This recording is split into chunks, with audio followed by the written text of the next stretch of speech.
नमस्कार मित्रांनो. हा एक इंटरेस्टिंग स्टोरी आहे असं म्हणायला हरकत नाही. कारण जे आपले मित्र आहेत जे भांडवलशाही म्हणजे कॅपिटलिझम आणि समाजवाद याबाबत अभ्यास करत असतात आणि जगभरामध्ये जे प्रयोग होतात समाजवादाचे आणि भांडवलशाहीमुळे होणाऱ्या उलथापालथी याबाबत जे समजून घेऊ इच्छितात त्यांसाठी हा व्हिडिओ एक आय ओपनर असणार आहे. तर नुकतेच म्हणजे अगदी काल परवाच न्यूयॉर्क टाइम्सने एक बातमी दिलेली आहे आणि त्या बातमीमध्ये असं त्यांनी सांगितलं की जे मायनिंग उद्योग आहे व्हेनेझुएला आपल्याला माहिती आहे की हा लॅटिन अमेरिकन देश आहे. तर जो मायनिंग उद्योग आहे तर तो उद्योग जो पूर्वी फक्त व्हेनेझुएलन गव्हर्मेंटच्या ताब्यात होता पूर्णपणे. Venezuelan गव्हर्मेंटची G state on company आहे मिनेर्वा यांच्या ताब्यात होता, तो आता खुला करण्यात आलेला आहे. म्हणजे लिबरलायझेशन जसं भारतामध्ये 1991मध्ये लिबरलायझेशन झालं त्याच पद्धतीचं लिबरलायझेशन प्रायव्हेटायझेशन हे आता व्हेनेझुएलामध्ये होऊ घातलेलं आहे. तर त्यामागची कारणं आणि त्यामागचे राजकारण हे देखील या व्हिडिओमधनं समोर येणार आहे. तर हा जो निर्णय दिलेला आहे तो तेथील जे विधानसभा आहे राष्ट्रीय विधानसभा त्यांनी एकमताने एकमताने हे महत्त्वाचं हा नवीन कायदा मंजूर केलेला आहे. कुठला कायदा तर खाण उद्योग खुला करण्याचा. तर हा नवीन कायदा काय आहे आणि ह्या का करण्यात आला आहे तर त्याची एक पार्श्वभूमी आहे ती आपण समजून घेतली पाहिजे.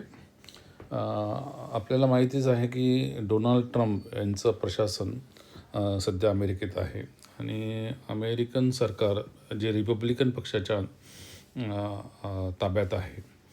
तर त्यांचं एक धोरण असं आहे की ते जगभरातील तेल किंवा खनिज असणारी जी देशं आहेत त्यांना आपल्या नियंत्रणात घेऊ इच्छितात.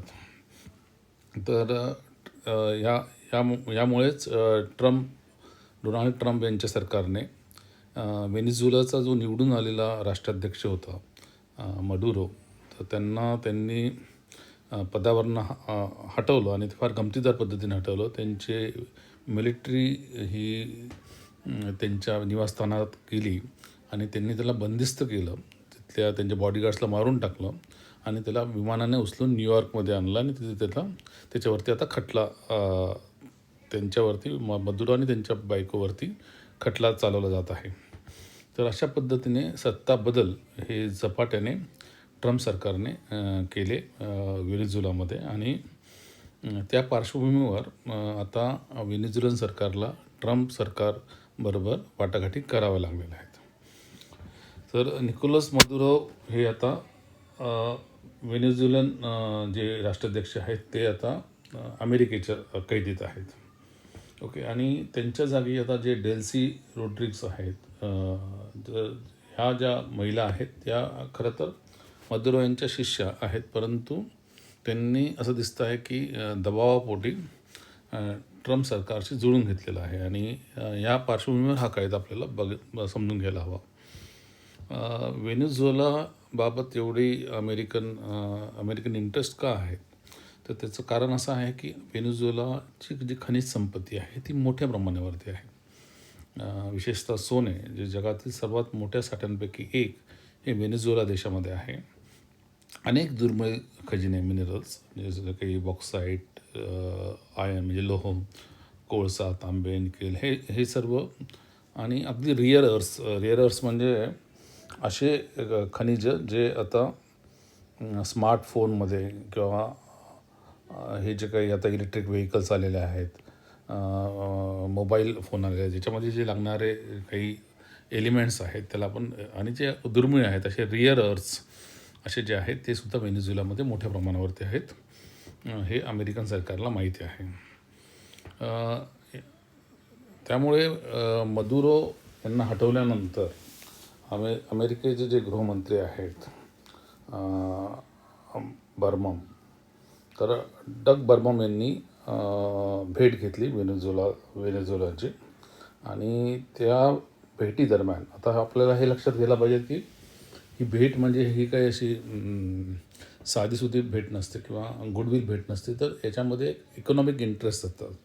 तर बर्गम यांच्यासोबत कोण आलं होतं, तर डझनभर अमेरिकन खाण कंपन्यांचे CEO, म्हणजे मायनिंग कंपनीज, जे अमेरिकन मायनिंग कंपनीज आहेत, ओके, यांचे जे CEO आहे, जे मुख्य अधिकारी आहेत, हे ह्या गृहमंत्र्यांबरोबर म्हणजे बर्गम यांच्याबरोबर व्हेनेझुएला येथे गेले वाटाघाटीसाठी आणि त्यांच्यामध्ये करार झाला गुंतवणुकीबाबत. म्हणजे वचनबद्धता झाली सुरुवातीला. अशी प्रोसेस असते, म्हणजे अगोदर भांडवलदार वर्ग आणि राज्यकर्ते हे येऊन वाटाघाटी करतात आणि इन प्रिन्सिपल ॲग्रीमेंट झाल्यानंतर कायदे वगैरे करायला सुरुवात होते. तर अशा पद्धतीने भांडवलशाही चालते. जो मुख्य भाग आहे व्हेनेझुएलामध्ये, ज्याला मायनिंग आर्क म्हणतात, ओरिनोको येथे, तर हा जो मोठा प्रदेश आहे, हा खूपच मोठा प्रदेश आहे, म्हणजे इतका मोठा की क्युबापेक्षाही मोठा हा जो भाग आहे व्हेनेझुएलामध्ये. ह्या भागामध्ये मोठ्या प्रमाणावरती खनिज संपत्ती आहे आणि ह्या भागावरती डोळा हा अमेरिकन कंपन्यांचा आहे. त्यासाठी त्यांनी मदुरो सरकारला ताब्यात ठेवलेलं आहे, मदुरोंना कैद केलेलं आहे, हे लक्षात घ्यायला हवं. हा जो नवीन मायनिंग कायदा आलेला आहे त्याच्यामध्ये लायसन्स म्हणजे परवाना हा साधारण खाण कंपन्यांना 30 वर्षासाठी आहे. 30 वर्ष यासाठी की जेणेकरून हे ज्या बहुराष्ट्रीय कंपन्या आहेत, अमेरिकन कंपन्या आहेत, या व्हेनेझुएलामध्ये गुंतवणूक करतील, पैसा गुंतवतील आणि साधनसंपत्ती तेथील काढून बाजारपेठेत आणतील.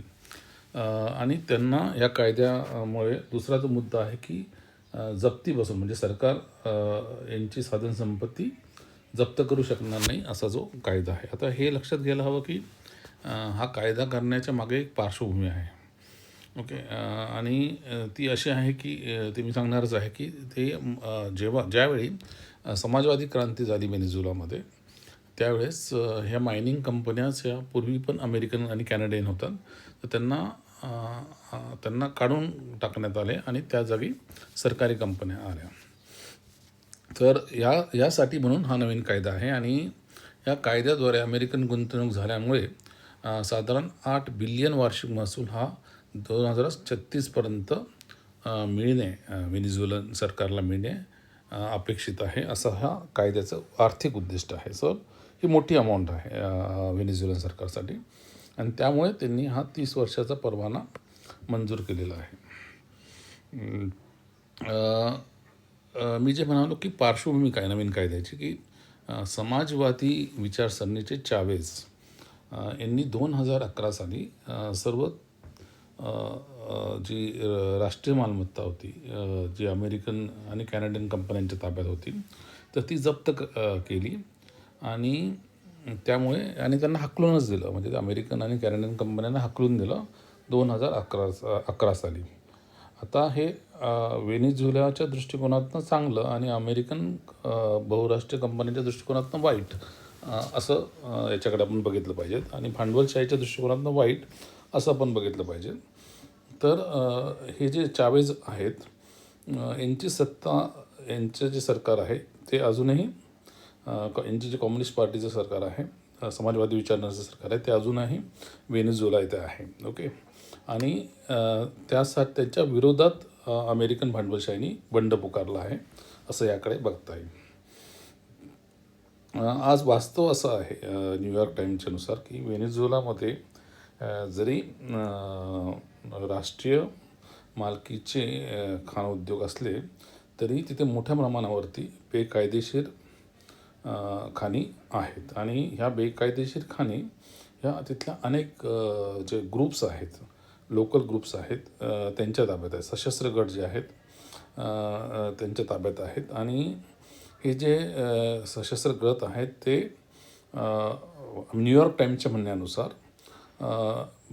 व्हेनेझुएलाचे अधिकारी यांच्या संगनमताने इथे अजूनही मोठ्या प्रमाणावरती गैरमार्गाने मायनिंग करतात आणि त्यांचं असंही म्हणणं आहे की ह्यासाठी आदिवासींकडून सुद्धा जबरदस्तीने काम केलं जातं. आता ही जी मांडणी आहे ही अर्थातच न्यूयॉर्क टाईम्सने केलेली आहे आणि त्यामुळे न्यूयॉर्क टाइम्सच्या मतानुसार या ज्या सशस्त्र गटांचा बिमोड करणे हा एक महत्त्वाचा भाग हा व्हेनेझुएलन सरकारला अमेरिकन सरकारच्या मदतीने करावं लागेल. आपल्याकडे जर याचा ॲनॉलॉजी केली तर आपल्याला हे जे माहिती आहे की नक्षलवादी चळवळ, नक्षलाइट्स ज्यांना आपण म्हणतो, तर यांचा बिमोड करणे हा भारताचं राष्ट्रीय सरकार आणि परराष्ट्रीय गुंतवणूक करणाऱ्या कंपन्या ह्या दोघांच्याही हिताचं आहे. ओके.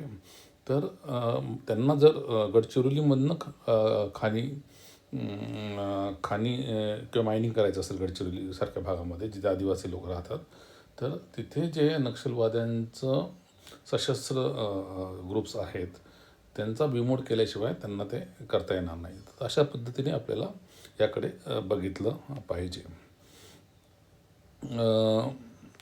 ही एक बेसिकली ॲमेझॉन अंडरकवर नावाचा जो ग्रुप आहे त्यांनी म्हणजे असं म्हटलेलं आहे की जरी कायदा केला व्हेनेझुएलन सरकारने, परंतु जोपर्यंत सशस्त्र गट तिथे कार्यरत आहे तोपर्यंत mining industries, American mining industries तिथे मोठ्या प्रमाणावरती गुंतवणूक करणार नाहीत. ओके. आणि त्यामुळे अमेरिकन भांडवलशाही आणि अमेरिकन भांडवलदार यांना तिथलं बेकायदेशीर खाणकाम हे बंद करून आणि सरकारी खाणकाम हे सुद्धा नियंत्रित करून अमेरिकन कंपन्यांच्या द्वारे खाणकाम हे सुरू करायचं आहे. त्यासाठी हा मायनिंग कायदा त्यांनी मोठ्या प्रमाणावरती आणलेला आहे. जो तिसरा गट आहे जो भांडवलशाहीच्या विरोधात आहे आणि तो एकूणच मायनिंगच्याच विरोधात आहे, असा जो पर्यावरणवादी गट असतो तो जगभरात असतो आणि मानवाधिकार बाबत चिंतित जो गट असतो, तर त्याला मात्र हा मायनिंग कायदा मान्य नाही आहे. कारण त्याला असं दिसतं की ह्या कायद्यामुळे आता सतत जंगलतोड करावी लागेल जेणेकरून पर्यावरणावर मोठा हानी होईल. आपल्याला माहिती आहे की अनेक पर्यावरणीय ग्रुप्स हे वृक्षतोड, जंगलतोड या विरोधी असतात. कारण त्यांना ज्या प्रकारे जो विकास चालू आहे जंगलतोड करून तो मान्य नसतो. तर तसाच एक गट, पर्यावरणवादी गट हा व्हेनेझुएलामध्ये पण आहे आणि त्याला हा धोका दिसतो आहे की पर्यावरणाला या वृक्षतोडीचा धोका दिसतो आहे. दुसरं त्याला असं दिसतं की आदिवासींना राबवून तिथल्या खनिजातली संपत्ती काढून त्यांना डिस्प्लेस करून जो विकास होणार आहे तो त्यांना मान्य नाही. असं आपल्याला आपल्या भारतामध्ये पण अनेक उदाहरणं दिसतील की जिथे विकास होतो आणि तेथील जे स्थानिक आदिवासी असतात त्यांना त्याचा फटका बसतो. तर हा जो दुसरा धोका आहे मानव अधिकारांचा, आदिवासी मजुरांच्या शोषणाचा, हा देखील एक महत्त्वाचा मुद्दा या कायद्याच्याद्वारे प्रकाशात आलेला आहे. आणि तिसरा जो धोका आहे की ही जी हाणामारी होणार आहे सशस्त्र गटांमध्ये आणि या कंपन्यांमध्ये, यामुळे देखील एक धोका निर्माण होऊ शकतो. तर ह्या ज्या 15 स्वयंसेवी संस्था आहेत त्यांनी हा जो कायदा आहे या कायद्याचे गंभीर धोके समोर आणलेले आहे. आत्ता जो नवीन विचार आहे जो भारतामध्ये पण आहे की कंपन्या सरकारी ताब्यात नको, तर कंपन्यांचं नियंत्रण हे सरकारकडे असायला हवं. तर त्या दृष्टिकोनातनं ज्याला आपण लिबरलायझेशन म्हणतो त्याच पद्धतीचं काम आता व्हेनेझुएलामध्ये सुरू झालं आहे अमेरिकन भांडवलशाहीच्या समर्थनार्थ. ओके. तर राष्ट्रीय संरक्षणाचे सरकारचे नियंत्रण असणार आहे आणि काही स्ट्रॅटेजिक एरियाजमध्ये अजूनही सरकारचे नियंत्रण त्यांनी या कायद्याद्वारे मोडकळीस काढलेले नाही आहे. काही प्रकल्पामध्ये सरकारी भागीदारी अजूनही आवश्यक असणार आहे.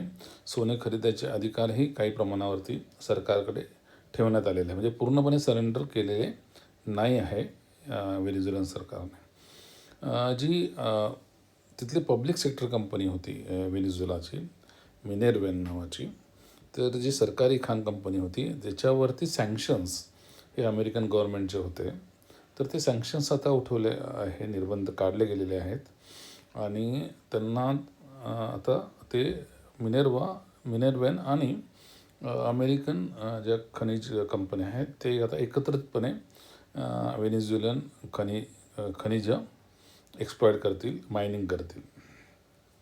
त्यामुळे बर्गम भेटीनंतर 6 मार्चला अमेरिकेने मिनेर्व्हासोबत व्यवहाराची परवानगी दिलेली आहे. तिथले जे इंजिनियर्स आहेत त्यांचीसुद्धा एक भूमिका आहे आणि ते जे असं म्हणतात की जे पब्लिक सेक्टरमधले जे कामगार आहेत इंजिनियर्स आहेत ते म्हणतात की खाण उद्योग कायद्याचे पालन करण्यास ते तयार आहेत आणि त्यांना एक चांगले जबाबदार खाणकाम हवे आहे. परंतु त्यांचं कुठेच त्यांचा विचार किंवा त्यांची जी भूमिका आहे इंजिनियर्स असोसिएशनची ती कुठेच या कायदा जेव्हा मान्य करण्यात आला त्यावेळेस ती कुठेच विचारात घेतली गेली नाही. आपल्याकडे असं दिसतं की पब्लिक सेक्टर जेव्हा प्रायव्हेटाईज करतात त्यावेळेस तिथले जे इंजिनियर्स असतात त्यांना कोणी विचारत नाही, जे प्रत्यक्ष त्या फील्डवरती काम करत असतात. तर त्याबद्दल त्यांनी नाराजी व्यक्त केलेली आहे. जे भांडवलदारांच्या दृष्टिकोनातून गुंतवणूकदारांच्या दृष्टिकोनातून जी आव्हाने सांगितली जातात, जी न्यूयॉर्क टाइम्सने सांगितलं की त्यांना सेफ्टीचा जो मुद्दा आहे जो आपण सशस्त्र गटांच्या बाबत बोललेलो आहे त्यांनी ती चिंता व्यक्त केलेली आहे. त्यांनी जी कायदा झालेला आहे परंतु त्याच्यामध्ये क्लॅरिटी अजून पाहिजे तेवढ्या प्रमाणावरती नाही असं त्यांनी सांगितलेलं आहे. आणि अजूनही मदुरो म्हणजे समाजवादी विचारसरणीचे सरकार जे भांडवलदारी कंपन्यांना नको आहेत ते अजूनही व्हेनेझुएलामध्ये आहेत. असे 3 आव्हाने गुंतवणूकदारांसाठी आहेत असं ते आहेत. त्यामुळे व्हेनेझुएलान नैसर्गिक संसाधनांवरती अमेरिकेचे जे नियंत्रण वाढवण्याचं जे परराष्ट्र धोरण आहे अमेरिकन सरकारचं, ट्रम्प सरकारचं, ते ह्या कायद्यामागे एक मुख्य कारण आहे हे आपण समजून घेतलं पाहिजे. कुठल्याही देशाचे जे कायदे होतात त्यामागे अर्थकारण, राजकारण, भांडवलशाही, समाजवादी विचारसरणी यांचा संघर्ष हा असतोच. हा आपण एकदा स्पष्ट करून घेऊ आणि आपण जे बोळसटपणे कुठल्याही कायद्याबद्दल विचार करतो आणि काहीतरी थेरॉटिकल त्याचं जस्टिफिकेशन आपण कुठल्यातरी अर्थशास्त्राच्या पुस्तकात शोधण्याचा प्रयत्न करतो, ते न करता वस्तुनिष्ठ विश्लेषण करणं हे आपल्याला गरजेचं आहे. ओके, तर मला असं वाटतं की हेच हा जे माझे प्रेझेंटेशन आहे त्याचा उद्देश होता. आणि आपल्याला जर याबाबत अजून माहिती हवी असेल किंवा याच्याबद्दल कॉमेंट्स असतील तर ते आपण नक्की करावेत. धन्यवाद.